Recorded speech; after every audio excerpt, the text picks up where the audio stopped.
And we're back with another episode of the Pals Podcast. I am your co-host, Danny Galarno. And I am Ricky Liordi.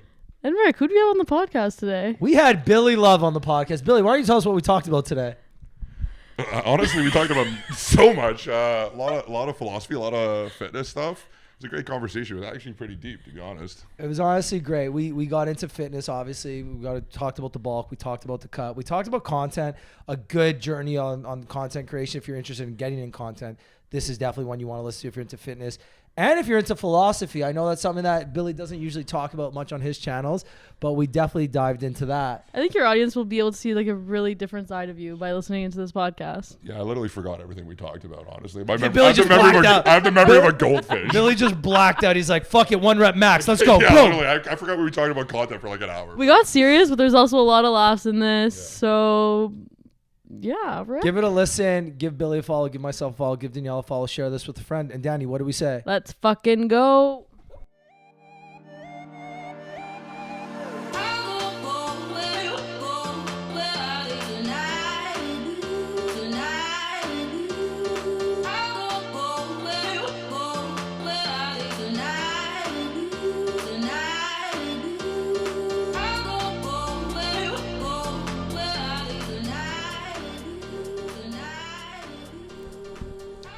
All right, Billy.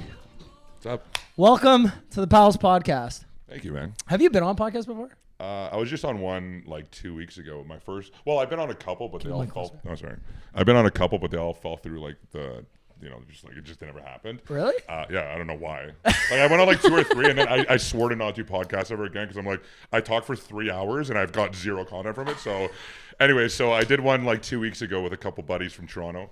A guy named Connor Sinan and a guy named Shan. Do you guys know? Do you follow the fitness scene at all? No. Shan's like this big, like fucking mutant brown dude that just like he just like the brown version of you. Yeah, just literally exactly that. And then Connor's, they're both like 22, 23. They're actually hilarious. They're fucking hilarious. So I was on their podcast. But that's still not out yet. So This is like, I don't know. Look, I was hoping we were going to get your podcast virginity. Because I was looking at it and I'm like, I haven't seen one. Like I typed it on YouTube. Well, none's been released yet. Yeah, so. like, I say no to everybody. That's why. Should we just fucking release this first so we take the virginity? Yeah, take his blog like, virginity. That's it. Fuck you, Connor. Take your time, bud. Okay, Billy, how'd you get into content? Because this is actually what the one thing I'm most curious about. Because we've bumped into each other in the scene, like King West and whatever. Yeah. And I didn't know you were like as big on content as you are. Like you're fucking huge on it. Like literally huge and huge on content. Yeah. But how'd you get into it? Like what was the start? So, how it first started was I used to be in a band.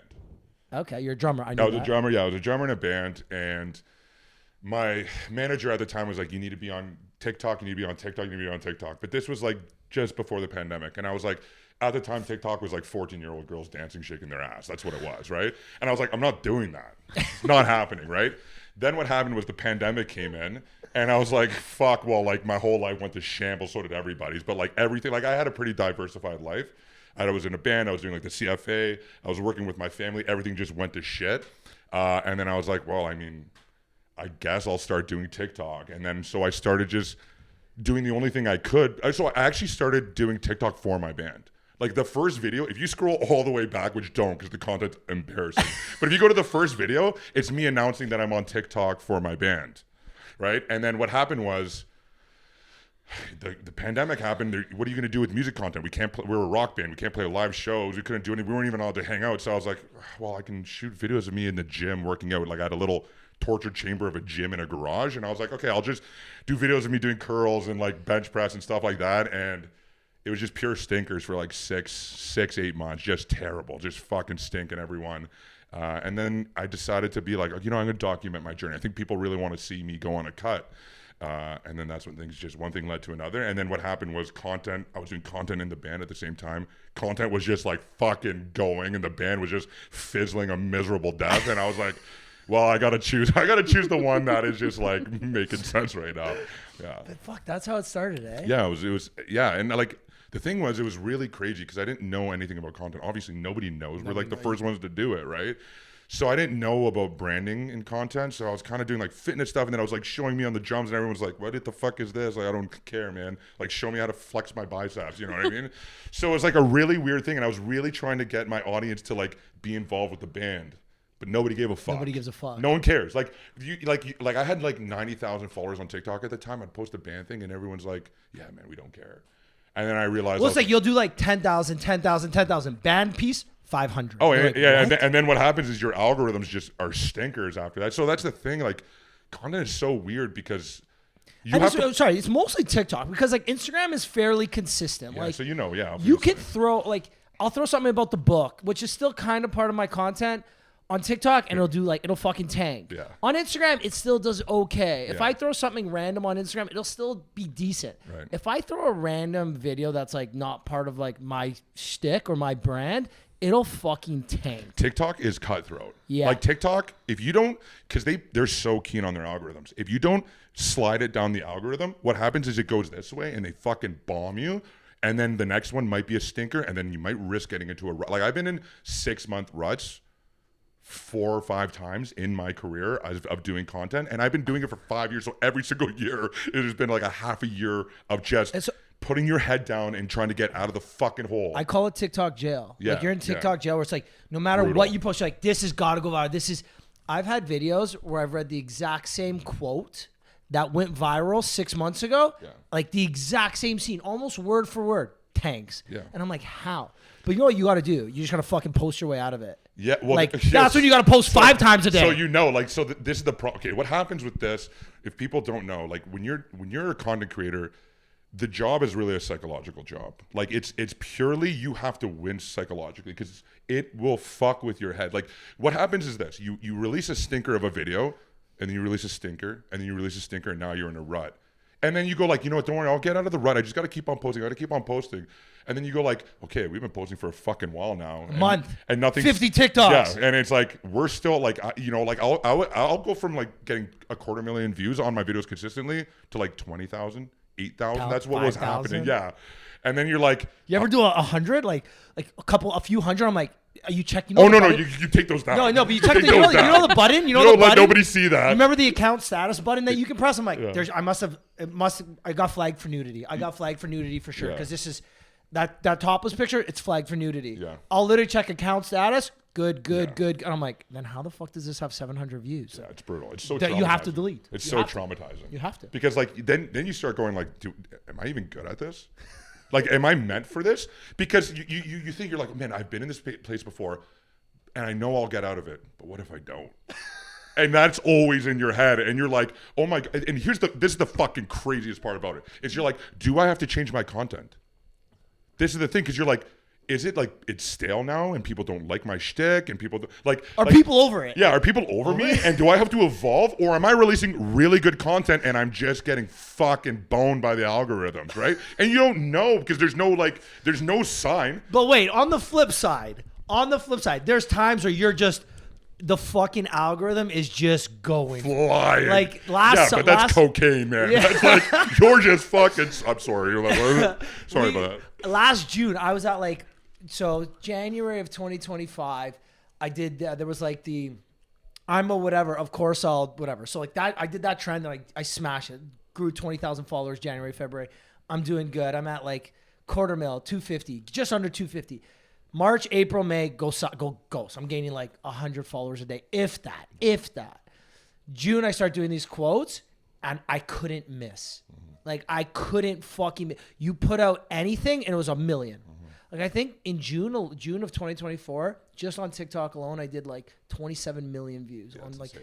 and then you're fucking flying. Come October, I'm still doing the quotes and I'm still trying. And I'm like, hey, I got to get away from these because I can't. I got recognized in New York and someone's like, oh yeah, I recognize you from TikTok. She looks at her boyfriend. He reads quotes on the internet. I'm like, that's what I do? Like, Yeah. is that who I am? Brutal. Is that, Brutal. that's how I'm recognized now? Like, no, I'm more than that. Please trust me. Yeah. So like me and Jess were like, hey, we're gonna do this strategically. We're gonna post some quotes, some lifestyle, some montages, some like brand deals, and we're gonna switch it up.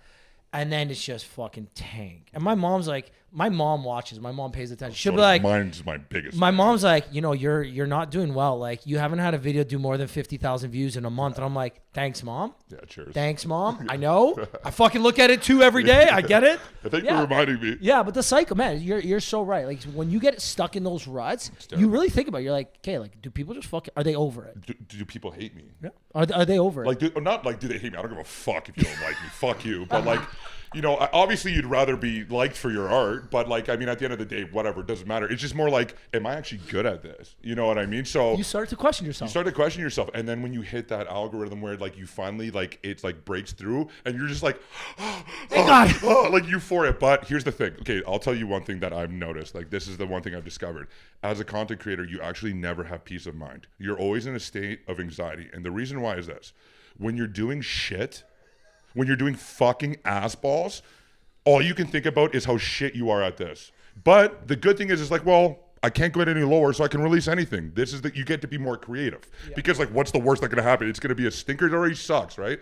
But then when you're flying, now you go like, well, I can't be too risky because I might get myself into a rut. Right? So you're anxious about being creative, but you have the performance doing well. So you're like, at least I'm doing this, but I have to make a hit every single fucking time to keep this alive. So it's not like, so like when you're doing well, you're like, I got to make a hit. And when you're doing shit, you're like, I got to get out of this hole. It's like, fuck me. I'll just fucking, that's it. I'm done.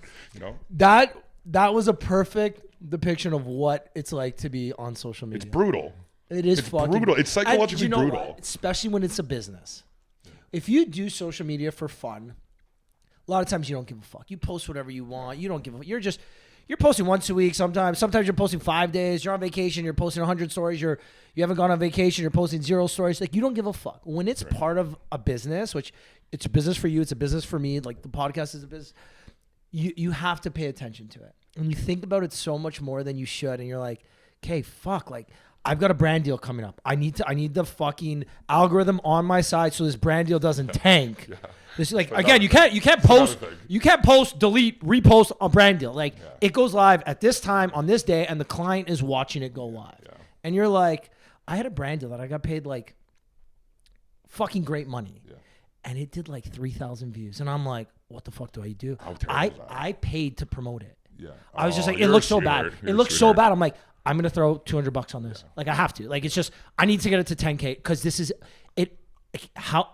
Imagine giving a brand more than, like, imagine paying an influencer more than $1 a view. Yeah, I know. Like, you're just like, what the fuck? Like, I'm giving this guy $2 per view right now. Brutal. Like, terrible. Yeah, I know. That's the other thing too, though. Like, okay, so here's the other part. It's like, okay, how do you make money as a content creator? You have 2 ways of making money. It's either you're doing brand deals, because we're Canadian, so we don't get the TikTok fund, right? Yep. So it's either you're doing brand deals or you're selling a product. Every time you do a brand deal, it's a stinker, essentially. Every time you promote a product, it's usually your own product. It's a stinker. So like, when you're flying, it's the best time to release a brand deal or to sell a product. But you're also like, oh my God, like, do I want to lose my momentum? But then you go like, but this is why I'm doing it, is to make money. But then you go like, but I don't want to lose my momentum and my growth. So now you're just like, I don't even know what to do anymore. Like, people are coming up to me and like content creators be like, here's a fat fucking bag. And you're like, do I do it? Because like, this might ruin everything for me. But this is why I do it. So yeah, that's a paradox that no one understands, by the way. You've been wanting to chime in a couple times. Okay, go say what you have to say. Okay, who do you think, like, what would you guys consider as like one of like the top TikTok creators in the States? In the States? Yeah, she's a girl. Alex Earl. Alex Earl's my, like, I don't even know. I don't. Oh, you want to know something? I don't give a fuck. I don't know anybody really. Really? And I don't mean that like to be like, oh, I'm not trying to be condescending or arrogant. I just straight up don't really consume content. Okay, so she would be like the top considered, like, influencer, other than like the Charlie D'Amelio and those girls, like that came out. Alex Earl the OG young one. She is. Yeah. And just found out she has never taken from the creator fund. What do you mean? Like, she opted out for it. So she's opted out from it. And people on, like, in the States are like, maybe this is the reason why. Like, they have 50,000 followers, 90,000 followers, and they take from the creator fund. And they, like, rely on that. And they're like, is this the reason why I'm not viral? She's never taken from the creator fund. So she's not taking from the creator fund, and people think that's the reason why she's successful. Is 'cause Yes, she's not in the making- States, but like the States also is so ignorant, they don't realize that there's millions of people in the world also Yeah, but with like the same what followings, about not the people getting. that are successful that are doing the creator fund? Yeah. Yeah, you know what I mean. Like I don't know. Yeah. Maybe I don't know. I don't know. So wait, it has you, an effect. you don't consume as much content? I purposely don't. Really? Okay, so this is how I consume content. Is that I do a little bit, but most of my stuff is actually like philosophy stuff that I like learning stuff really, and then some of it is just like hilarious videos that I'm just like I'm bored at night and just do that. Yeah. But I try my best not to consume content because it's just my business model and my philosophy on art is that I don't want to be too influenced either, right? So here's the thing, like when you look at fitness content creators, I'm not like them, to be honest. Like I stand out a lot from the usual fitness content creator because most fitness content creators are like blue steel, here's my sexy six pack, which is fine. I get it. Like I throw that stuff in too. But like if I just continuously consume stuff, I'm just eventually going to become that. And I don't want to be too, I want to be original. Now here's the thing. I have to raw dog art from my consciousness essentially and come up with my own ideas. So yes, they're original, but a lot of them suck too. So you know what's so funny? And somebody asked me this a while ago, and this is before we really knew each other. Someone said, do you think that's actually who he is, or is that a character? Because you remember Dom Mazzetti back in the day? He was a comedian, Dom Mazzetti. He was a Bro Science. And he was, you would recognize him if you saw him. So he's really big. This is how much I don't watch content. Yeah, so fucking barely. Yeah. So he was like a really big, like fitness, like comedic influencer. Kind of like almost what you do, but just very bro-y, right? Right. And it was a character. It was a made up character for the internet. Right. Yeah, and there's so many people. Yeah, like even me. A lot of my TikTok stuff is an exaggerated like lover boy character. Persona. Yeah. So someone asked me like, "Do you think that's actually who he is?" And I think I met you the first time I met you was at Parlor or something. And I was like, and you said, I can't remember what you said. And I'm like, yeah, this is exactly who he is. Like the person you see online is exactly the person. Yeah. Like even when you mess me, it's like, what's up? I'm just in the gym. I like trying to get a pub, and you text me, I was like, just taking a fat shit. I'm like, fuck yeah. I was like, this is seriously what I'm doing right now. No, but that's the thing. If you stay true to yourself, like, again, I do rip off some people's content. Like we have a group chat, and sometimes I'll send it to. I'm like, just like keep this in the inspo file. Like, I really like this. Let's try and make it. Obviously, you put your own touches on it. Like change up a couple things, but you know, a lot of the things I've done, I've ripped off or I've copied or I've iterated from other people.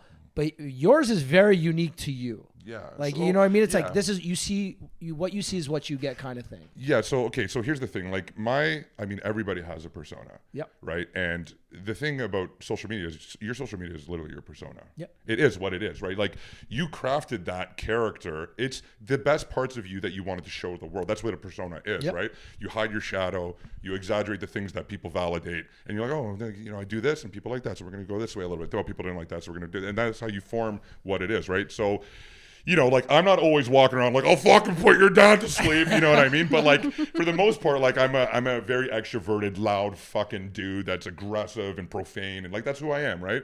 But like, it also depends on the mode you catch me, because there's a side of me that I don't show to social media at all. That's like a very calm philosophical side. I've tried showing it and people are like, just show me how to get abs. And I'm like, all right, I'll just fuck myself. You know what I mean? So it's like, you have to also understand, like, you're like, for example, we could have a conversation about fitness and stuff like that. Or we could talk about like why I left the bar scene and the tragedy of what the bar scene was or whatever, and get really, really fucking deep. It just depends on kind of like what the mode it is. But like, my persona is just, it's like anybody else's persona. It's an exaggerated version of what I am, but it is who I am. You know what I mean? At the end of the day. Okay, what's one thing you wish people knew about you that they don't? What's one thing that if you could post a video right now to all your followers and it went viral of something that is not typical of your content? Oh, what would you want it to be? Oh, man. It'd probably get me like fucking canceled, to be honest. So curious. It's like, okay, here's the thing. This is the other thing too, is like, okay, so Billy Love, is like, is me, who's like, I'm a very open dude. It's fine. Yeah, whatever. Fucking knock the piss out of this. It's okay. It's cool. Then there's the other side of me too. That's like very like, I see through that bullshit right there. That's fucking a lie. I know you're lying to me right now. So, and I don't like when people lie to me, and I can see when people are lying to me, and I find it really offensive when people lie to me, because you're calling me stupid by lying to me. You think I'm stupid enough to believe your fucking bullshit, right? So, you know, I mean, like, a thing aside of me, like, okay, so for example, like every single Monday night, this is the nerdiest fucking thing ever. Nobody really knows about this, but every single Monday night, my best friend comes over, and we just sit on a couch like this for 5, 6, 7 hours, and we just talk about philosophy and psychology, and we just talk about like I had an open heart surgery last night. That was like, you know, like in my brain. Like we dissect each other like so deeply, and admit really fucking like crazy stuff about ourselves so that we can build ourselves. And you know this we call it book club. We're so nerdy. It's so fucking funny. I love it so much. I don't give a fuck. And it's helped me infinitely. Like, so, you know, people like, if you came up to me and said, like, what has helped you the most in your life? It's like, well, the gym definitely is one thing, but the other thing is just like deep diving really deep into myself, finding out the fucked up things that I don't like, finding the things that I do love, and just like working that shit out, because everybody has their shit, right? You know what I mean? So like, you know, I have a very deep philosophical side to me that I just cannot show online, because here's the thing, most people just don't like philosophy. You say philosophy, people are like, fuck off, get out of here. Religion, philosophy, get out of here. Spirituality, I don't want to hear it. It's ugly, right? So, you know, so the average person is like that. So then, like, what do you think, like, my audience is going to be? It's going to be the average person. They don't want to hear it, right? It's too deep. It's too like, oh my God, I'm going to find something really bad about myself. Don't shine the light on me, right? So I don't really go, like, I don't really go too deep. But the thing is like, people don't understand, like, you have to go deep to actually figure shit out. Like, you want to actually improve. Like, here's the thing. You know what's so funny? I'll give you a perfect example. People are like, what are the top 3 things that you eat to get jacked? And I would be like, you're an idiot. That helps you in no way. But when I did like, I can do those videos all fucking day long, which I don't do because I think they're stupid. But when I do a video, like, laying down the foundation of what makes me motivated, and I did this video called Motivation versus Discipline, What's More Important? And I went really deep into my philosophical reasoning why I think motivation is actually more important than discipline. And that's very against the narrative right now. Everyone was like, yeah, man, whatever. Like, just fucking show us how to bench press. And I was like, yeah, but if you just listen to this video, you would be able to go to the gym every day, and then you'd be able to bench press more, and then you would get what you wanted, right? But people just want, like, hey, just show me how to get jacked, which is fine. Like, I mean, that's why people follow me too. I love to help people, but like, you want to really know how to get jacked, buddy, fucking start from way back. You got to go way back into yourself. You know what I mean? No, you're 100% right though. People just want the quickest, easiest answers. Of course. Like, and that's why TikTok became so fucking popular. 15-second videos. It's quick, easy information. Yeah. Sometimes people don't care to watch the 10-minute YouTube video that's going to teach them, okay, the fundamentals behind whatever, right? Like, people just want the easiest, simplest solutions. And those people can't be helped ever. You want to know why? Because this is what happens. People come up to you and they're like, hey, can you teach me how to be the best? And you're like, okay, well, this is a 4-year journey, right? You have to understand that. You want to be the best? If I tell you how to be the best, you won't believe me, nor will you be able to apply, because you've never learned anything. Because you didn't go on this journey to learn, actually, right? We just made a TikTok with this. The voiceover was something along the lines of, the shortcut is the long way. There's no such thing as a shortcut. Yeah. If you want to get to where you're going, there's only one way, and it's the long way. Yeah. If you take a shortcut, you're not going to get there. And it's like basically a big thing like that, but it's fucking. And if you get there, you'll fail. Well, or you won't last. You won't last. Exactly. It's short term. It's like fucking success. There's no easy shortcut to success. No, it's and like fucking grind your even ass all off. this money. Oh, like, I got a quick way to get rich. Crypto, blah blah. It's like, okay, it's not fucking real. Yeah. It's gonna, just as you got it quickly, you can lose it fucking even quicker. Right? Like, and the other thing too is, do you even want it? Like, see, this is the fucking crazy paradox about wanting things. It's like, oh, I really want this. It's like, no, you don't want that. You want the journey to get there. Once you get there, you can be like, I'm here. I don't want this anymore. Right? You're on to the next thing. Yeah. So you're on to the next thing. So like, if someone were to come up to you and like say, hey, like, I'm going to give you $100 million, everybody would say yes. And then you'd be miserable. Because you didn't do anything to get that or earn it, and you didn't learn anything from it. So you're like, now you just have this pot of money, and you're like, okay, maybe it'll be a little bit fucking fun, but you're going to be alone. Like, would you really be miserable? Oh, you're going to be miserable. No, fucking you're happy going to be right miserable now. because you'll be in the penthouse at New York on your yacht alone. alone, feeling lonely as fuck because you didn't actually like. What is life? If what you think life is a penthouse and a yacht, that's so shallow. You know what I mean? Life is like, oh man, I get to fucking learn something and I get to build something. Are you crazy? It's amazing, right? You know what I mean? Maybe I'm funny. fucked. No. We have this You conversation. know, I'm sounding a little fucking manic right now. You know what I mean? I think I said this on our pod recently too. So like last year I made more money than I've ever made between the 2-3 jobs that I do. And I said I don't need any more money than I made last year because I didn't have people to spend it with or time to spend it with. Mm-hmm. If I can make that same amount of money for every year and have more time, I would much rather have the extra time than the extra money. Because what is money without time? What is money without people? What is money without friendship, without love? All those other things that make it worth it. Okay, yeah. If we're talking, you know, minimum wage versus a high paid salary, yeah, big difference, obviously. But once you get past that threshold, and what that threshold is different to everybody depending on how you grew up, how you were raised, and where in the world you are. But once you get to that threshold, getting a little bit higher, a little bit doesn't make a difference. It's the intangibles, the things that money can't buy that make the difference. That's exactly it. Like that's dead on the money. Dead on the money. You know, that's actually really what it is. But people don't understand that. Going back to content too, why do you think, what about you specifically has made you so successful on social media? Okay, so there's like what's your trick?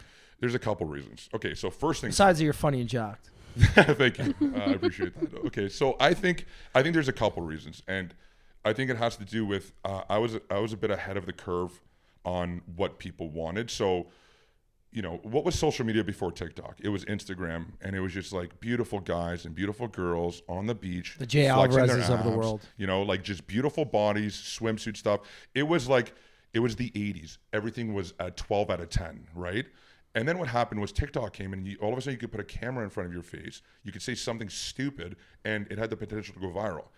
And what that did was it created the grunge phase. Like after the 80s, what happened was the 90s. You know what the 90s was? The exact opposite. The most raw fucking shit ever, right? And there's no coincidence why that was. Like people were sick of the polished hair and the makeup and everything was sounding so good. Everything was so cut and clean. So what happened was when I first started doing TikTok, like I'm a very rough person. Like I'm not polished at all. I go into meetings with all my businesses and I'm like, fuck this, fuck you, fuck that. And I don't care. And like, you don't like me. Listen, you don't like me, no problem. I understand that, but it's just how I am as a person, right? So that really actually helped me on social media because people were like, oh, this is like refreshing. Like you mean this is a human being that's doing TikTok, that's doing Instagram? And I think I was just like counter culture at the time. You know what I mean? And then the other thing too is I'm also counter culture in the sense that I do fitness stuff, but I'm not just pure blue steel flexing my abs with baby oil on it on a beach, right? Like I'm doing cooking videos,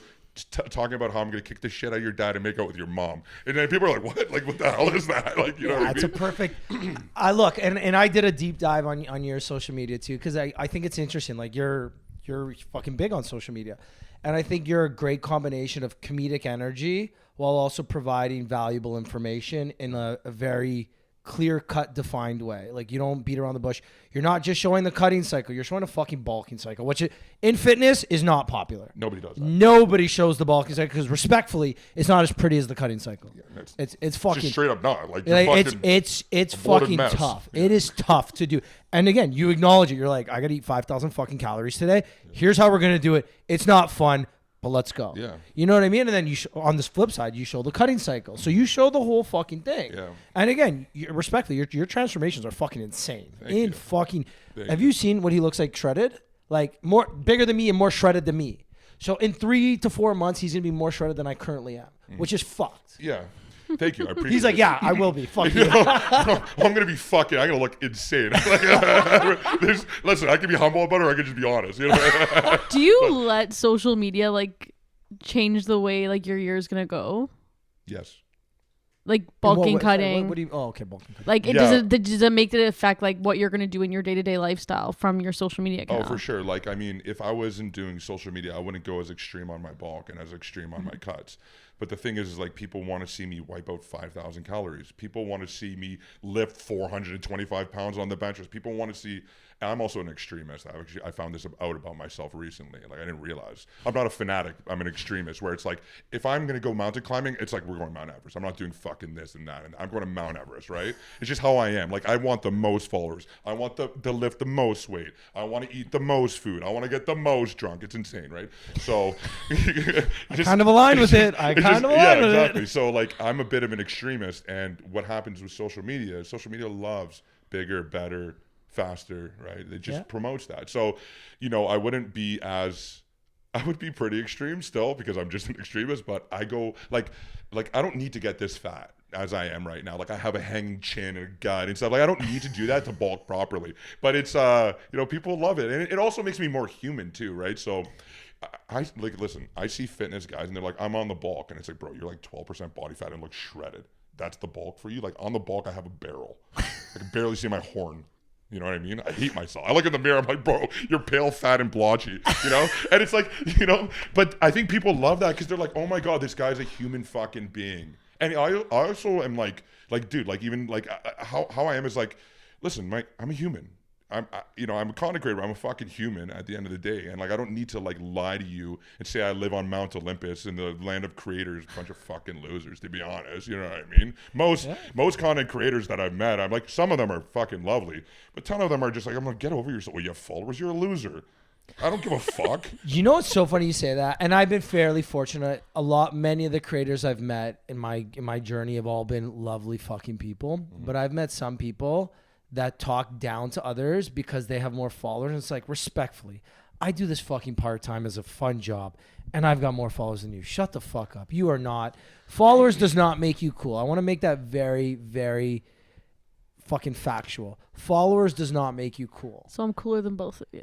Yeah. No. How you treat people. How you treat people is what makes you cool. How you decide to spend your time, how you treat your loved ones, what you do with your opportunities and what you do with your life is what makes you cool. Having followers does not make you fucking cool. And I think we've seen that especially with TikTok recently and like fucking crazy, weird losers that are terrible people that go mega viral, have their 5 minutes of fame, and they're just shitty fucking people. Yeah, I mean, those people, like, who cares about them? Yeah. I mean, they're fucking losers. Like, listen, this is my way I look at it, is that the more followers I have, the more of a fiduciary responsibility I have to be a good person. Because now I'm a role model to people. Yeah. So it's like, now people are looking up to me. It's not like, oh, now I'm going to shit on you, you peasant with 3,000 followers. Like, who cares? You know what I mean? But, like, the more followers you have, like I, there's times where I'm not in the mood. Like, people will come up to me, like let's just say I'm at the gym and I'm about to do a 1 rep max and I'm like, if you put your hand on me, I'm going to bite your fucking hand. That's how angry and dark I am. And people will come up to me and be like, hey man, like, and I'll be like, yo, honestly, I'm sorry, but like you have to understand, 5 minutes. Not right now. Right.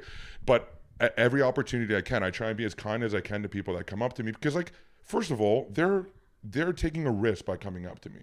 They're like getting over a social anxiety to come up to me and say hi. And then I'm going to shit on them. Like, that's fucked up. Like, that's like traumatizing. You know what I mean? That's how you make people insecure. It's stupid. And it's also, and I don't know if you feel the same way. Anytime anybody's ever recognized me, it's one of the coolest fucking feelings. Like, I was on the airplane yesterday, and I noticed when I was sitting in the lounge, like, this lady was kind of looking my way, right? And I just didn't think anything of it. I was on my headphones, whatever. I get on the plane, and I'm kind of stuck waiting to, like, kind of go through. And she's making eye contact with me. So I look at her. She's like, are you Rick? I was like, yeah. She's like, I just want to let you know, like, I love your social media. Like, the things you say, like, I really wholeheartedly, I appreciate you. And I was like, oh, fucking thank you. What's your name? She's like, I'm Kim. I'm like, I'm Ricky. Like, nice to meet you. So, like, literally, it was a 10, 15, 20-second interaction at most. And then, like, I get to the back of the plane. Like, I'm in my seat in 42E, middle back seat. And I'm just there. I'm like, that was such a nice interaction. Doesn't she DM me after? Like, hey, just want to let you know, like, I think that was really cool that, like, you took 20 seconds to talk to me in the middle of the plane. I was like, fuck Kim. I think that was so cool that you came to say hi to me. Like, fuck, it's way cooler for us when that happens than it is for them. And it's like, yo, fuck, good for you for doing that. Well, you're also a good person. I like to think we are, all of us are good people, right? Like, I try not to surround myself with shitty people because fuck, like, you are the company you keep. I truly believe that. For sure you are. You can hide yourself. You can't really hide your friends, right? That's the thing about friends. That's a good one. Never heard really, it's really a problem. Yeah. The thing is like, you're not accountable for people's actions, but like, your friend group really says a lot about who you are because, like, I've shed a lot of friends in my life because I'm like, I don't like who you are, and you represent something about me that I don't like and that I need to change. Right? I'm really going through reevaluating that today, especially. I'm What happened to you today? Well, you know, I've been like really busy, stressed, and I've just had some really close friends in my life not even say, "How are you? How are you doing?" in the past couple weeks, or like check in on anything. And Does every that make single them a bad time, friend? no, but like nothing, and like every single time we've had a conversation, it just seems like they're screwing me over, and it's all about them. So it's just making me really think today. 100%. But it's really because I'm like, what am I doing? Yeah, fair enough. And I've had someone else bring it up to me, so it kind of made me think about it. But Fair anyways, enough. Yeah. Oh, you always have to think about the friends that you surround yourself with. Yeah. It's, because you're everything's moving all the time. You're changing all the time. They're changing all the time. So it's like, you know, usually like if you get a really good friend, like how I choose my friends, how my friends last with me is if they're willing to grow. If people are stagnant, I've left a ton of people I'm just a grower. Like it's just who I am. I just always want to move forward. I'm definitely not a shower. if that's what you're saying. But like, yeah, I like my whole thing in life is like I like to build things. I like to grow. I like to develop things. That's bodybuilding. That's part of it, right? Like it's one big facet of my life. So if my friends and the people that I surround myself with transform at the same rate as me, they stay. But if they don't, unfortunately, I love you, but I cannot stay in that boat. I've changed, right? And that's the unfortunate part of being someone who grows a lot. It's like you have to shed people, even people that you love and care about a lot, but it is fucking what it is because it's your human nature too, you know. Well, you wouldn't know this, but there's a TikTok trend where it's like POV, where someone says like a friend in quotes, like you've changed, and the response is like, isn't that the point? Exactly. Like if you're not growing, what's the point of Let me ask you a question. Because you're an Italian, you know, you're like probably come from a similar family as me. When you were growing up, like, did you ever think that there was a chance that you were going to become a content creator? Like, was that something that like No. that you thought? Like, same with me. Like, if you told me when I was 15 years old, hey Billy, you're going to be a content creator, I'd be like, no. If you told me 5 years ago. that was also barely a thing. I don't know how old you are. Okay, but let's just say you were going to go into something along this, like being an actor or being a musician that was famous. Like, you know, I would have been. You know, even like 6 years ago, I would have been like, I'm not going to be a content creator. That's stupid. I did this partially out of just boredom, to be honest. Really? How I started, I had an app with my best friend. So the guy I used to do the podcast with before, Danielle, me, him, and one of our other best friends, we started an app during COVID. And I got on TikTok while we were bored. We started the app, put TikTok to the side, tried to use TikTok to promote the app. And I had a couple viral TikToks while we had the app. Again, viral TikToks, post the app, tank, bad for the algorithm. Anyways, we shut down the app. I had maybe like 30,000 followers on TikTok. No, maybe 50,000 followers on TikTok. Like nothing crazy. And I read a 10-page ebook on how to be an influencer. It was literally a 10-page ebook. Follow this 10 steps. 1, create an account. 2, pick a niche.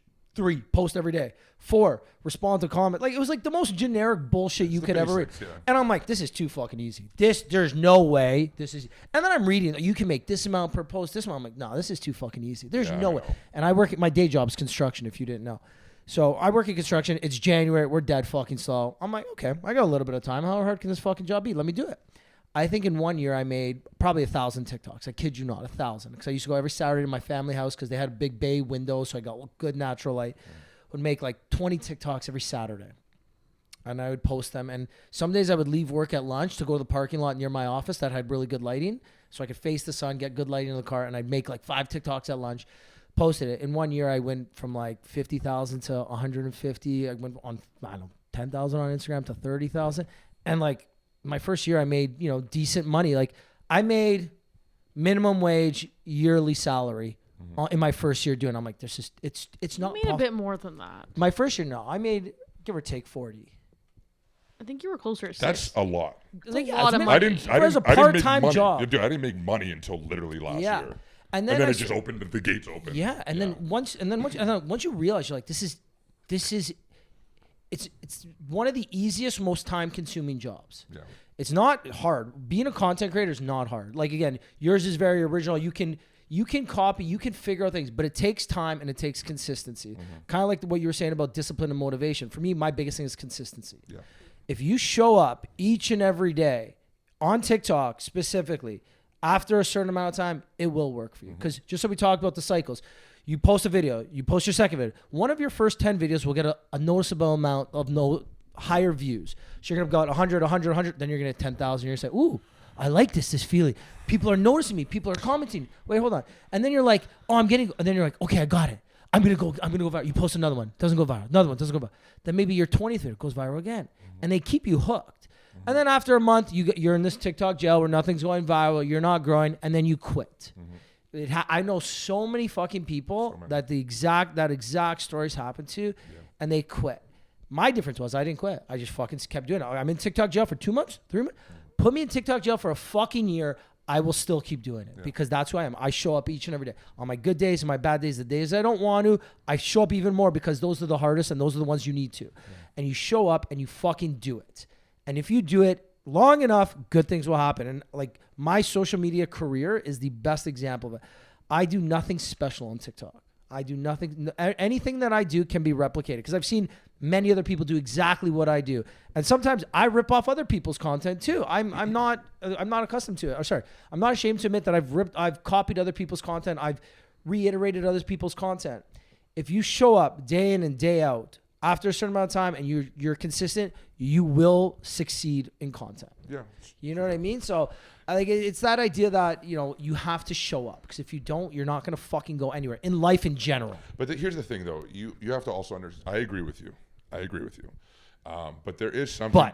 But not everybody's a content creator. And I'll tell you why. It's because to be really, truly, dude, there's tons of people that have tons of followers. They're not content creators. They're fucking jokes that just got lucky. Yeah. And I'm not trying to be like, oh, I'm a content creator. Yeah, you're not trying to shit on people. I'm not, because there's a lot of people that are infinitely better than me, right?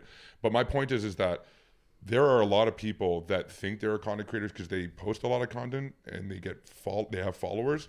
But really, they're not going to make $1 in their life. And the reason why is because they know nothing about branding. They know nothing about the story. They know nothing about who they are. Nothing. They have zero business acumen. So, there's a lot of accounts out there. Dude, do you know how many times I was getting... And this is the other thing, too. You get pulled in directions by content. Because things start going viral. You're like, okay, we're going this road. And it's like, now you become that person. So... Even with your quote, this is a perfect example, and I'll tell you mine. You're like, okay, my quotes are just banging it out of the park. That's one of my hit home run series that I'm doing right now, is my quote series. The problem is, you'll just become the fucking quote guy if you only do quotes, and you're not just the quote guy. Dude, that little rant you went on, I was inspired. I got a little boner there, you know what I mean? Just a little one. Just a little bit, yeah. It's not that big anyway, so it's like, that's as good as it gets, buddy. But point is that, you're clearly not just a fucking quote guy, right? So, a lot of people just kind of go into this. They're like, this is the day in my life. Why would I watch the day of your fucking life? You wake up in the fucking morning, you take a fat shit, you go to your 9-to-5 job that nobody fucking cares about, you fucking come home, you're like, now I'm gonna go to the gym, you're built like a milk bag because you're actually an alcoholic, and then you go to sleep. What the fuck do I care? And I'm sorry, this is just the reality. I love you to death, but what do I care about your life for? And even in the fitness industry, a lot of people want to be the motivated guy, the guy with the hood on, the low exposure and the motivational quote, I get it, but go to the gym every day. And it's why am I motivated by you? What have you done to motivate me? You're not motivation at all because you've done nothing.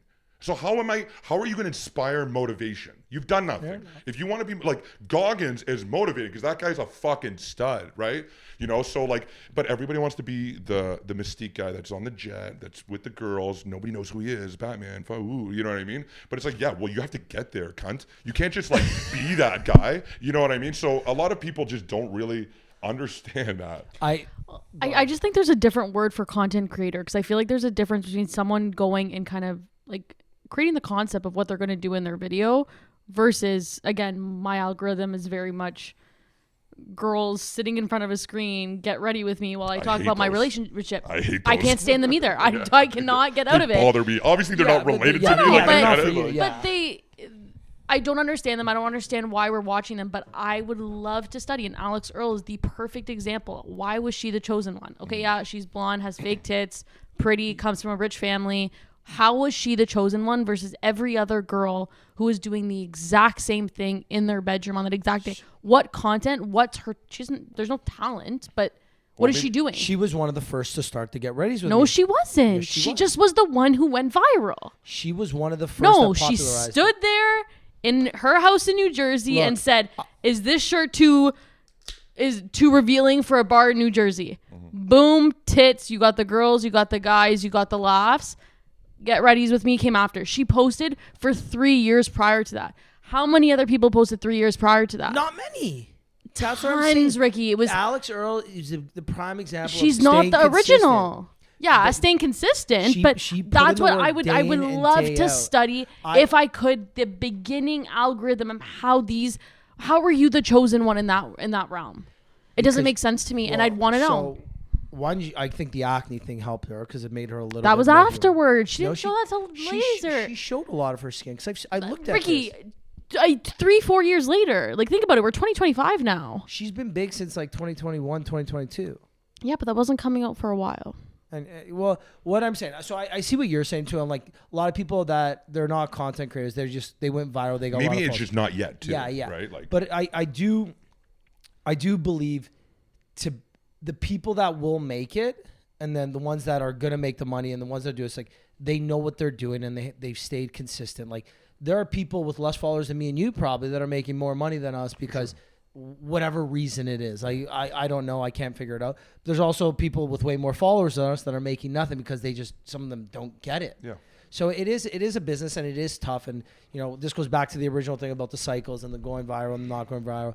But to what one of you're saying, one of the things that you mentioned, like the pillars, as long as you have your pillars and you know what your brand vision is, you can succeed. Alex Earls is her.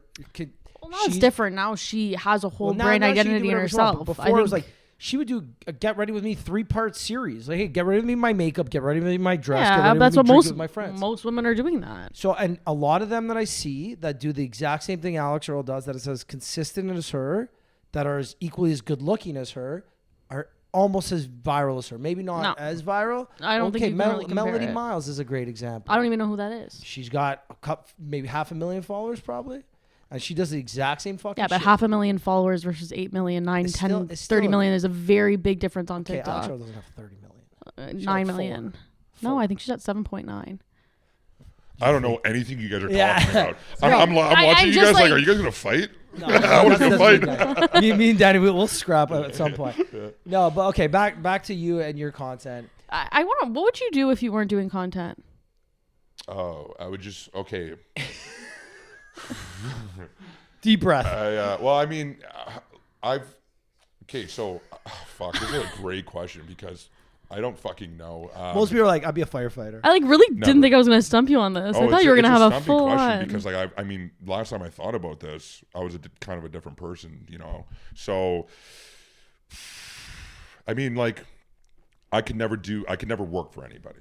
I'll tell you that because unless they're my mentor and they're actually like really, really like someone I look up to, I can't work for somebody because I don't care that you've been here longer than me. I don't care that I don't give a fuck. That means nothing to me. Give me a reason why you're better than me.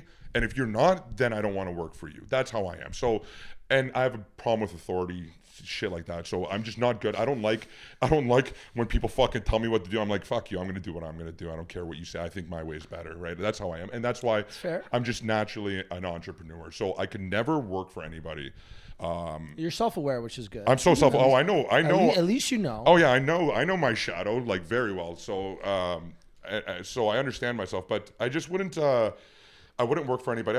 I would have to start a business. And like, so the thing is like content is a business, right? Like my content, your content, it's a business, right? So that's one of my businesses. And then I'm feeding other businesses through that business. So I'm an entrepreneur by heart. I love building things, like I said. So I just have to build something, And the funny thing is too, it's like, sometimes I'm like, am I like doing a business quest or am I on like a big spiritual quest to transform? And like that's kind of really what it is, and I'm doing it through business, and I'm doing it through like philosophy and art. It's really fucking weird. Like I thought you were gonna go somewhere and like completely off What'd you track think? and like psychiatry or something and just really throw us off. I thought firefighter for sure. everybody says firefighter because I'm a fucking He's been Jack talking White about with a philosophy and like actually digging deep and going on this for like the past hour.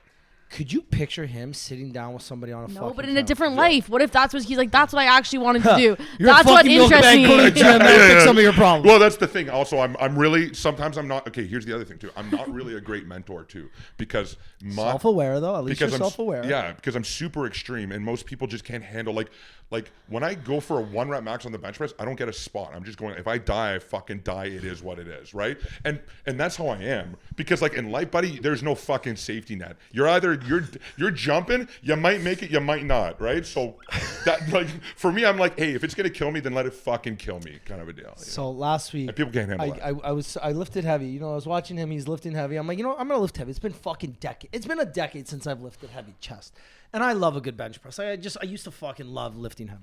So last week I lifted heavy for the first time in honestly a decade. I messaged him. I'm like, man, you inspired me to lift heavy.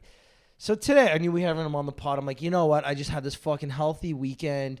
You know, I ate clean. I was working out. I was super healthy. I didn't have the greatest sleep, but I'm like, I'm going to go for the heaviest lift I've lifted in maybe ever. I went for 3 plates today. So the 3 big plates on each side on chest press, bench press. And I'm like, you know, this is going to be so funny to talk. And I didn't have anybody at the gym to spot me. There was a kind of a girl, and, you know, I like made eye contact, flagged her over. She had her headphones in, didn't hear me. I'm like, fuck it. I'll go no spot. I feel good today. That's hot.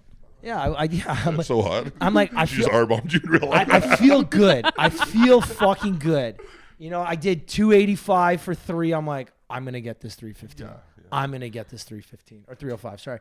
I got this. I know I got this.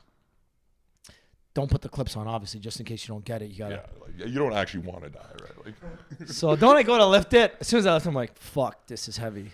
Come down, come halfway, and I'm there. And you know when you're there, and like I'm like, fuck, I'm cheating. Lift the back up a bit to get that extra little bit. Yeah. Doesn't it not come? Comes right back down. I'm like, this is fuck. And like it comes down in slow motion too. Like you're like, oh fuck. Oh yeah. Tip to one side, tip to the other side. Like the 8 people in the gym. Yeah, because you can't control it. Yeah, Just one like, slides on, then boom on the other the side, whole like the 8 people in the gym look at me. You okay? I was like, yeah, I'm fine. Just so he messaged me too. He's like, what are you doing? I'm like, at the gym. Tried to get a 1 rep max. Didn't work.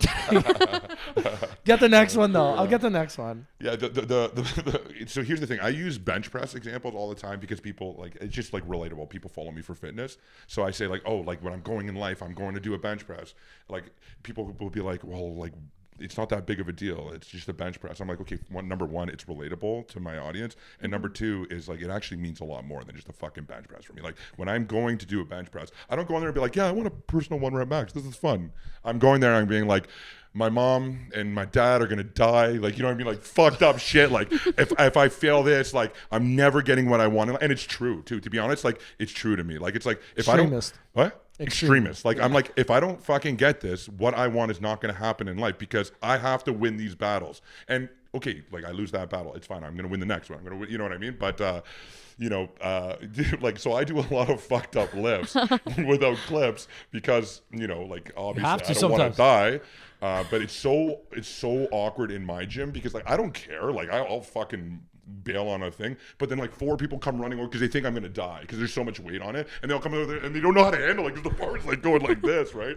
And it's just always just like such a big scene. I'm like, guys, I got it, I'm good. It's like so fucking awkward, so awkward. Like, thanks, guys. Like, I wanted to, because you mentioned something about going on these like, let's say, side quests or these, you know, other business ventures through content. What are some examples of other business ventures you've gone through content? So okay, so I have my apparel line. Anomaly, I'm wearing the shirt right now. You guys can go to Anomaly. No, I'm kidding. But yeah, give a promo. No, Fuck yeah, I don't fucking care to plug. If you can like it or you can see it if you do it. I don't give a fuck. But my point is that so I do Anomaly. It's my apparel line right now, and I'm putting a big push on that. I'm actually getting Justin a part of that. Okay. Justy, yeah, I fucking love him. He's a pal too. He's a former pal. Yeah, Justy's not former. We got to think of a good way to say like a pal alumni, because you can't say former Okay, pal. continue. Let him talk. So I'm doing. He's kind of like my business twin flame. You know, it's really, really, no, it's like really like, we're like business twin flames. It's hilarious. Like sometimes we get in a room, we're like, I love you. Like, I love you, dude. You know what I mean? It's like shit like that. So, we found this like really, really nice, like I don't know, this beautiful like kind of like connection between us for business. We feel the same way because like my big thing in business is this: I want to be wealthy, but I never want to take advantage of people. I don't care to make money. Like if they're like, hey man, you're gonna be $1 billion company, but you're gonna have to like kill a couple people. People are gonna die from your product. But I don't fucking want that. I'd rather just be successful in my own way. So Justin's completely in line with me ethically, philosophically. He also is just like a really, really smart mind. He's incredible, creative. He's a fucking go-getter. So anyways, so he's a part of Anomaly. We're working on a drink company together too, as well. It's a health beverage, and it's a supplement. I don't want to say what it is right now because I don't want you fuckers stealing it. I know there's some investment banker out there praying right now, just like ready like to fucking steal an idea. Anyways, but so yeah, we're doing a health beverage together, and then we're working on other stuff that he's doing. We're kind of like just putting all our companies in a pot and just like fucking let's crush this. So it's funny you mentioned that because I'm on that same journey right now. So I have my day job that pays for my real life, like my mortgage, my car, my phone, the 1 or 2 vacations most normal people go on a year. My day job pays for that. I invest in my TFSAs through that money, and I have my my little stock portfolio through that. All the money I make on social media is the fun adventures. And I call them side quests. The money I made in year 1 paid for my pickleball team. Right. Fucking right. We're going to get you out to an event this year. I'm fat right now, so just wait till I get into shape. And then so pickleball team. The money I made in year 2 went towards the beer company, every side. Money I made in year 3 is going to go into something fun too, because this is what I want to do. It's like when I'm 45, I want to own a little piece of a bunch of companies that have good fucking people, good products, and shit I just love. Yeah, I agree. You know what I mean? And it's kind of like the new way of doing it now. Like because markets are so much more like, people are so much more literate financially now. So before it was like, oh, I buy a house and then I pay off my mortgage and like that's all I really fucking understand. And then maybe I have a business, it's like a little like fish and chip joint, and I just pay off the fucking whatever I can. Yep. But nowadays it's like, really, you want to be successful in business, what you have to do is you have to start like connecting with people. You have to start putting a bunch of hands in a bunch of different pots. You also have to have something to offer. Like this is the other thing too, is like if you're going to try and be successful in something, obviously you have to be a skilled person or have something to offer. So really it comes down to like having small percentages of a bunch of little things is a really, really nice route to go. It's the same as the stock market. They say to diversify your portfolio. You're going to do without all the little businesses you're doing too. Not little businesses, but you're going to do with all the businesses you're going to put your money into. Yeah, of course. Well, like putting your money into one stock is a horrible idea. Like that's gambling. That's you're playing roulette, right? So so there's the diversification benefit. There's also like you learn so much. Like you do a drink company, you're doing an apparel line. It's like, dude, you're like so well versed, right? Well, there's also synergies in a lot of things you do too, right? Yeah. Like the synergies that you can create, and especially with content, and like you get it just like I do. There's so much you can do with content, and like right now, like my big thing for this year is alcohol. I want in alcohol beverages. I got the beer company. You play by different set of rules if you are an investor in a beverage company. You don't follow the same marketing rules, the same like rules, because it's your own brand. So like with this, I can do so much more than someone who doesn't have a stake in the company, because they have to follow the rules because they're promoting a brand. It's an ad. Whereas this isn't an ad. This is my brand. I can do whatever the fuck I want with it. Is this your company? Yeah. Well, yeah. This is the one I invested in. So me and one of my best friends own a very small share of it, but still, every side, go get it. It's opening up next month. It's a beer. Oh, it's a beer. Okay. So there's an IPA, an amber, and a lager. Oh, nice. But it's also opening up in the financial district first or second weekend of April. I'll text you when it opens. Cool, yeah, come by. Yeah. Come up and size up. Actually, no, you're on a cut. Which I do want to get to. So are we done with business and philosophy and all this stuff? Because I want to get back to the cut. Go ahead. Sure. Okay, so the bulk. Nobody cares about philosophy. No, I do. But it's like, I know we're kind of nearing that time. I've got a good range here. So the bulk. The bulk, you went from, you're 6'2", 6'3", right? Yeah, I'm 6'2". 6'2", 6'2" in a bed. Like whatever, probably, yeah. So, and you were, before the bulk, what did you weigh and what was your body fat percentage?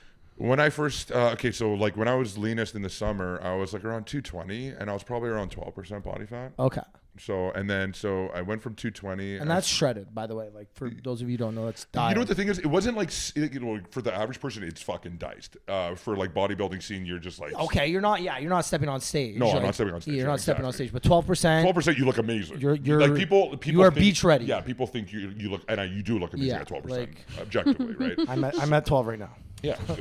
I'm at See, 12 right I now, can so see don't the touch legs, it. buddy. So don't I see touch the- shit. I see the teardrops popping out. It's fucking amazing. So I started out at 220, and then I went on to I started my bulk, and now I'm 280. So I gained 60 pounds, and then now I'm gonna. Sorry, and how long? That was 6 months. So it's 10 pounds, 10 pounds a a month. month. Oh my god. That's 2.5 pounds a week. Yeah.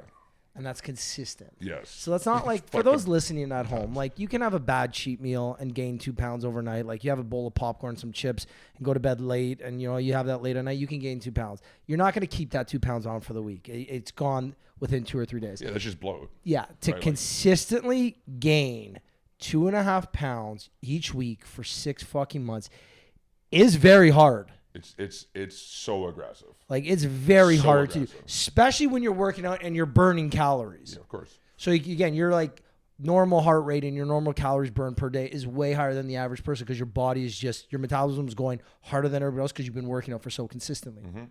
Like, yeah, people don't understand. Like, a lot of people think like the bodybuilding scene is, they're kind of like, I don't like it. Bodybuilders like fucking meatheads. And like, you know what I mean? And I used to be like that exactly.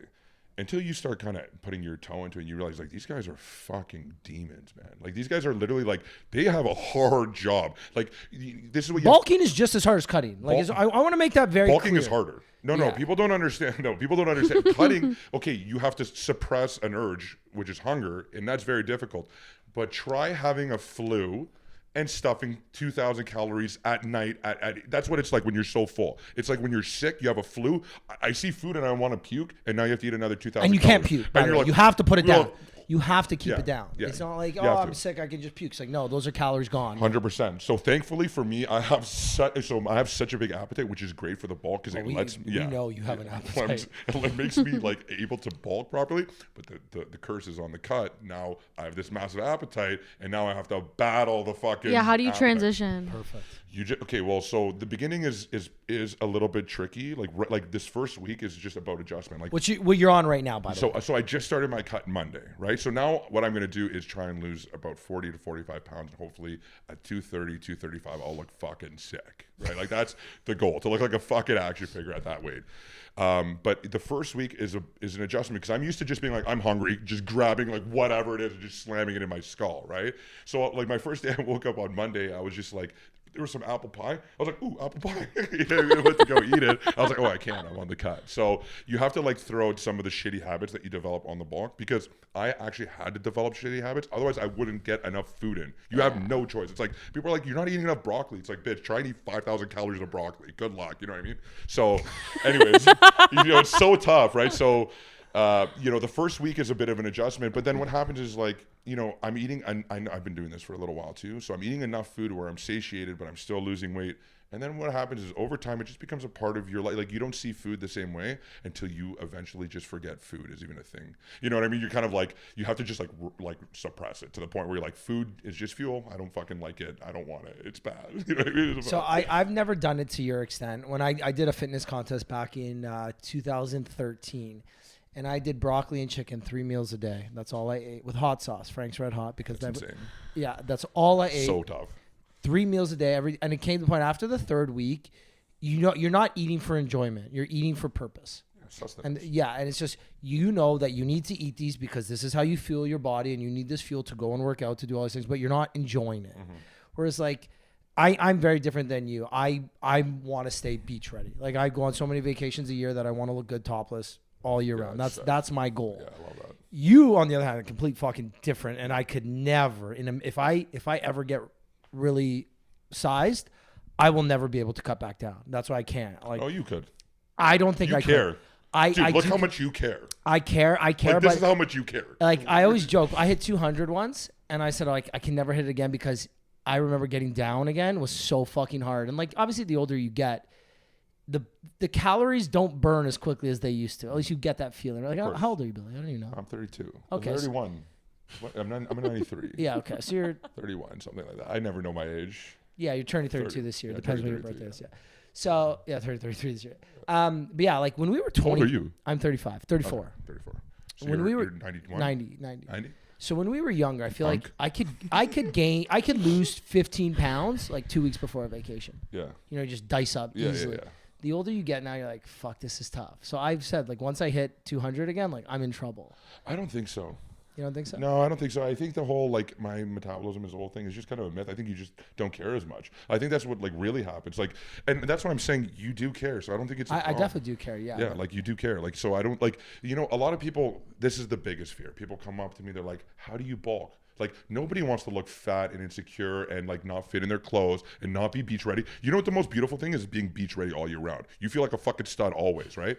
You know, for 6 months of my life, I'm like, you know, I could take or leave this guy in the mirror right now. You know? I love you, but you're a little bit fat and ugly, dude. You know what I mean? So, you know, there's that part, right? But it's like, most people are scared to bulk because they're like, oh, what if I never cut back down? And my thing is like, let me ask you something. Do you actually, the fact that you're coming to me and talking to me about this means you care. How much do you actually care? And they'll be like, oh, well, I do really care. So if you really care, why would you fall off the rails? That's fair. Really? Like, that's what it is. Like, have a little faith in yourself. Do you ever think there's going to be a day where you fall off the rails? Never. Absolutely not. We have this conversation in 10 years. Never. I have 0% with absolute certainty. I'm not falling off the rails. Fucking mark my words. I will never. And I'll tell you why. I think you have to lack a lot of fucking wisdom to have as much knowledge as I do to not take care of myself. Like, I'm not going to be like walking around 10% body fat, but I'm going to be like 15 to 80% body fat, just a mutant for the rest of my life. Yeah, no way. Because like, why wouldn't I? It's been the success of my whole life, and it's made me so healthy and so, like, you know, it's done everything for me. Why would I just like betray myself? Well, so on the contrary, the most common thing that when people, I guess, I don't want to say lose themselves, but when they have kids. Mm-hmm. So having kids and you lose that time. My sister-in-law is the best example of what you're saying. My sister-in-law, I think she loses her baby weight within... The other day she posted. She got clearance from the doctor 30 minutes later. My sister-in-law is 30, just turned 35. Virgie, I love you, is fucking absolutely shredded. You would not know she's had two babies. Mm-hmm. She would not know she's had two babies. Yeah. It's amazing. So that's what I'm saying. When people say, oh, you don't know what it's like to have kids. No, she just cares. You're right. I don't know what it's like to have kids, but I know she does. Yeah. And I know she fucking cares, and she did it. Yeah. So, and I was at the pool the other day, and I was talking just with we were having a private conversation, me, my mom, and two of her friends down in Florida. And we were saying when men hit 30, and I don't want to talk about women because I don't know the same thing. Their hormones, having babies, it's a completely different. But for men specifically, when you hit 30, that age where men can either get noticeably better looking or noticeably worse looking. Mm-hmm. The trajectory doesn't just stay stagnant. It's either you're getting better looking or you're getting worse looking, depending on how much you care. Mm-hmm. And some lady chimed in the background jokingly, but I felt bad. She's like, I guess he doesn't care, pointing to her husband who's like going bald, clearly overweight, like beard was disheveled. And I felt fucking bad. I was like, fuck, like I didn't think people. You just roasted this guy. Yeah, I didn't think just ended his life. But and then I'm one of the people. She's like, yeah, it's tough when you have kids. And I literally almost said, like, look, I know my personality. When I have kids, I'm not gonna stop going to the gym because I know my sister-in-law can do it. And my sister-in-law's got two fucking kids, she's got two kids under 2 or 2.5, whatever, and she's fucking just like shredded. Not shredded, but like she's got her perfect body that she wants. Like she shows up, does the Peloton. Like she had I don't know if she said, but she had a surgery, and like she's still, as soon as she got the approval from the doctor, she's back on the Peloton doing her thing. Virgie, shout out to you. But like that's the thing. If you care enough and you have the wisdom and you have the thing, and people are gonna listen, and be like, these two fucking idiots, like fuck these guys, they don't know what it's like. No, they're wrong. I don't care. You're wrong. If you think we're stupid for saying this, you're just fucking wrong. I'll tell you why you're wrong. Most people, this is my theory. This is going to be a tough pill for people to swallow, is that most people that go to the gym and get in shape and then stop doing that, it's because you were doing it to mate. And then you found your mate and then you stopped because you didn't really care about being healthy. You didn't really care about that. You really cared about... I'm glad you're saying this. This is true. No, what you really wanted to is you wanted to mate with someone, and then you were just lonely, really. And then you found someone like, I'm not lonely anymore. And then that part of you just died. You weren't really a health person. So... this is going to suck because there's a lot of people like, oh, fuck, that's me. You know what I mean? But that's why I'm saying, like, I'm not doing this to me. Okay, that's a benefit of it. It's a beautiful thing. Obviously, like, it's great to be in shape. But I'm doing this because I love to build things and I love to take care of myself. You know what I mean? So what's her name? You're saying your sister-in-law? Virgie. Right? She my sister-in-law is the exact same thing. You couldn't even tell. She just had a baby. You couldn't even tell. It's like, you want to know why? Because she fucking really, really cares. Like, everybody just wants to make this, they want to give a reason as to why they're deficient in what, you know what I mean? It's a coping thing, really. And like, listen, I'm not saying you have to be, because people are like, yeah, you fucking meathead bodybuilder. No, it's like, I don't care if you're shredded. I don't care if you're jacked. I just think that people should take care of themselves. Like, I think that healthy. I think you should be healthy, right? I think it's a wise thing to be healthy. I think people with wisdom understand that, right? So I just don't buy this argument. Like, I was talking on the other podcast, like the guy was saying, Fuck the other podcast. Yeah, fuck the other podcast. Fuck you, Connor. We're releasing before them. Fuck you, Connor. When I was talking with him, I said that, and he was like, oh, like, what about like athletes? And I was like, okay, but athletes are like kind of an example that's like on the side, because they're job. doing it for their sport. Yeah, they're doing it for their job. But I'm talking about the average person that goes to the gym and then stops. It's like, you just wanted to get laid. You want to, so, let me ask you this: when you're in a relationship, does it affect how you bulk and cut? Not at all. There you go. Why would it ever? So, and I'm the exact same way. I'm actually more fit when I'm in a relationship. Of course, because now you want to do it for her. No, it's not even that. It's just, it's easier to not drink. It's easier to not go out. I'm not trying to chase tail. I'm not.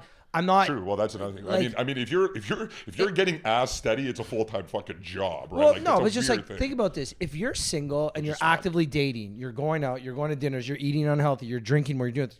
When I'm in a healthy, committed relationship, I drink less, I eat out less, I work out more. I obviously, I'm attracted to people who are into fitness, so it's easy for me to do workout classes with these people. I'm more fit when I'm in a relationship than when I'm single. Of course you are. And people are just like, oh, well, like, oh, when you get, everyone's like, oh, you get in a relationship, you let yourself go, and then you break up, that's when you got to get fit again. It's like, no, absolutely not.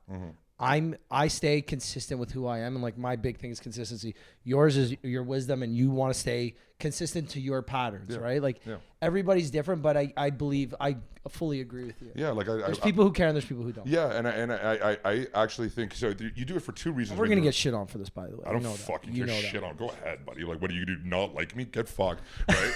So like the for me, it's kind of like, it's one of those things where it's like, you know, there's two reasons why you take care of yourself in a relationship. One, because it's a duty to yourself. You should take care of yourself. You're here. You're lucky to be here. Fucking respect that. Number two, it's a duty to your girl that you be presentable for her, because it's like, you know, or your guy too. It doesn't matter. Sorry, I'm just saying. I'm just saying, your on guy, in my context, whatever, right? Like, for example, said for his guy, like, it would be great if you just take care of yourself a little more. But what my point is like, you know, I would want to take care of myself for my partner, because I want them to take care of themselves for me. It means you care about them, right? Like, I want to take care of you. I want to take care of me for you. I want to take care of you. You know what I mean? The whole thing is like putting the relationship before yourself. Like, so that's what a relationship is. Otherwise, you're not in a relationship. What are you in, right? So I just think that that's a necessary thing. I don't think it's oh, now I'm in a relationship, I'm gonna like fall off the tracks. That makes no sense to me. Did you care? I wholeheartedly 100% agree. I know you do. I think, again, when it comes to your health and wellness, there's nothing more important than doing that. And when I do all these things that I do, everyone says like, oh, don't you want to slow down one day? It's like, one day I will have to slow down. My body will tell me it's time to slow down. You don't have a choice. Until that day comes, I'm going to use this body, this physical body that I have, to the best of its abilities to do the absolute most. So that when I'm on my deathbed, or one day my legs don't work, or my fucking heart doesn't work, or whatever it is that's going to get me one day, I'm not going to look back and be like, oh, I wish I did this. I wish I was. No, I fucking lived. I did everything I could physically and mentally do at my time. Because, and one of my colleagues even said this to me, and he says, Ricky, the day you stop doing the most is the day I lose respect for you. 100%. Because right now you have the capabilities, you have the opportunity, and you can do everything that you can do, and you do them. The day you stop doing them is the day that I lose respect for you. And I said, I told him, I said, I hope you keep me accountable to that. So, well, see, here's the thing. We're very similar guys. I didn't know how similar we were until this conversation, but you know, we try and strive for what we think is the best, because we have a similar outlook where we're just like, listen, I got fucking blessed. Like I say this about myself. Big horn. Besides that, they fucked me on that one. But you know, I got this hand dealt to me that I'm so fucking grateful for, and it would be such a disservice to the people that gave me this life to not live it to the fullest. Like, it's so crazy. People come up to me and I'll talk to them and I'll be like, I don't think it's important that I'm successful. I think it's my obligation to be successful, right? And I can't see it any other way because it's like, man, like my grandparent, you're immigrant too, right? They came here with fucking nothing. They sacrificed their whole life to raise my parents to have some type of decent enough life. My dad grinded his fucking ass off. My mom grinded her ass off for me to have this life that I have. And now I'm going to go to Mexico and get cranked on the beach and chase ass like a fucking pervert. You know what I mean? That's insane. That's fucking insane. That is such a insane way to be to someone. So like, and like, I'm not saying everybody has to be the most ambitious person in the world, but like, it's like, for me, it's like, no, this is my duty. It's my duty to be like this, to be the best I can. And then people will go like, but Billy, you're putting a lot of fucking pressure on yourself. And it's like, yeah, well, every man has a cross to bear. You know what I mean? Like, that's mine. That's yours. So that's the thing. It's like, I love my cross. My cross is take on the pressure of the world and fucking try your best not to crumble. That's better than me being, you know, paraplegic and don't have the ability to even go for a fucking run. And I don't have the IQ to learn new things. And like, because like you can be like, imagine being born with a very low IQ. There's nothing you can do about that. Good luck in life, buddy. Good luck with mating. Good luck with getting a job. Good luck with being happy. You're fucked. You know what I mean? Unless you somehow, you know, you can go look deep within yourself and you get introspect, and then you can move forward. But it's very difficult. I was fortunate enough that I got the things that I'm blessed for. So it's like, if I don't fucking succeed, fuck me. What a waste. What a fucking deadbeat burnout. You know what I mean? So that's how I feel. That's the fucking clip. I want to remember this moment because you fucking said it perfectly. I could tell I was speaking for both of us. 100% you were. Yeah. You know, it's so funny because like I have this. I love how you're fucking shaking too. I'm fired up too. I'm fucking fired up too. My hands shake. I'm very passionate. You're a very passionate person, dude. Buddy, you should. You know the thing is, this is funny because I don't show my passion. I'm coming to the book club on Monday. Yeah, you're coming to book club, buddy. Wait till you come to book. We're gonna fucking tear you to shreds. Have an open heart surgery on you. You're not gonna like it. But you're gonna come out a better person.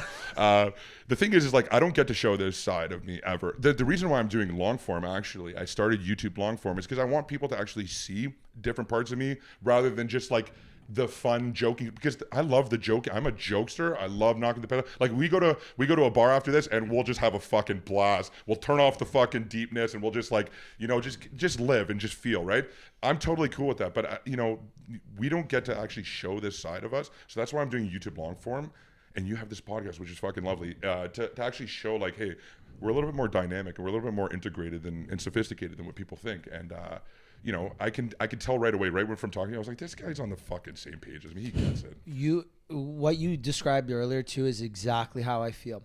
I was born into a very, very great situation. Mm-hmm. I was born to two fucking amazing people. My mother, who provided me all the love and emotional support I could have ever wanted. My dad, who showed me what it's like to be an entrepreneur, to show me what it's like to struggle and to persevere and to keep fucking grinding and to build something that is unbelievable. Unbelievable. I was born with such great friends growing up because my parents put me into sports and they sacrificed so much so that I could do the hockey, the private lessons. Same with your parents to do the dance. And that's why we have such great friends. And that's why we grew up.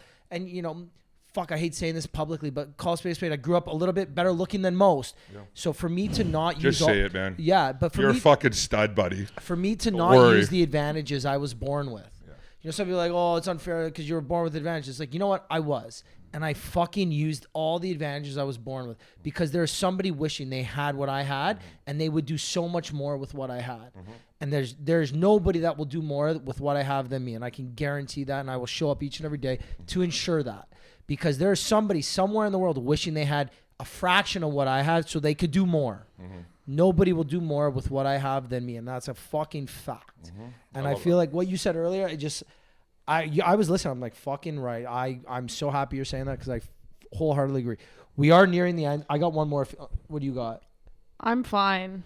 I got one more, and this is kind of a little bit philosophical, but I'm actually just genuinely curious. What's one piece of advice you would give to your younger self? Oh, there's so much advice I'd give to my younger self. I would say the biggest thing. Fuck. Don't forget the mic. Oh, sorry. Fuck yeah. There's so much I would say. Wow, I mean, that's funny. He's doing open heart surgery on himself. Oh, dude, I was okay. Next Monday night, he's going dude, deep. All right, we got to talk. Well, because I'm kind Piece of of like, advice to my younger self right now. Holy fuck, let's get into it. yeah, I'm kind of like, okay, I'm not spilling my guts out here because there's a lot of things that I would definitely tell myself. But I think one thing I would tell myself is, you know, I'm really happy how my life turned out. I'm really happy how I got here. And I don't know if I believed in fate too much before. And I don't know if I believed in things, like it sounds cliche, everything happens for a reason, but I do, you know, fuck, I have this perspective on suffering that's very important, and I wish I knew that, where it's like the suffering that you feel, you're supposed to feel it. And you have to look at it in a different light, where it's not the world out to get you, it's something that's trying to teach you something. And what you should do is go on this fucking journey and feel everything, the good, the bad, everything, and just fucking experience it, live it, do it, and stop worrying about how quickly you're getting to where you want to be. That's not the important thing. Like, I wish I just could emphasize, hey dude, don't worry, man, you'll get there, you know. I get, you know, so there's that. Like, I mean, there's a lot of things I'd say to myself, but like, I think really importantly, just like, dude, just fucking relax. Hey, you're here once, go for it. Fucking don't worry about what happens. It'll work out, you know? I agree.